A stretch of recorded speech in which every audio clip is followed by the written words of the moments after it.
ng Pinoy ang pagse-cellphone at pagte-text, bakit hindi subukang mag-loading business ang ating fifth negosyo? May kumpanyang nag-aalok ng Universal Prepaid Loading System. Isang cellphone lang, iba't ibang network na ang pwedeng loadan. 500 pesos lang, pwede na itong masimulan. Pero kung mas malaking kita ang target, pwedeng ikaw mismo ang maging dealer ng loading kits.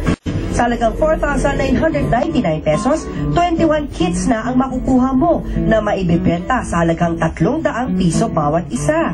Naibalik na ang 5K mo, may kita ka pang humigit kumulang 1,000. Walang sikreto dyan. Volume. Nasaan ka? Sinong bibili sa'yo? Pero yung malaking negosyo, nag-umpisa sa maliit. O diba, instant negosyante ka na sa puhulang 5,000 pesos lang. Tandaan din na para ito'y lumago, dapat ang bawat customer nasusuklian din ng maayos na pakikitungo. O diba, kahit busy tayo sa pang-araw-araw na gawain, carry naman natin kumita. Nakakatulong na tayo sa mga gastusin ng pamilya, may self-fulfillment pa kayong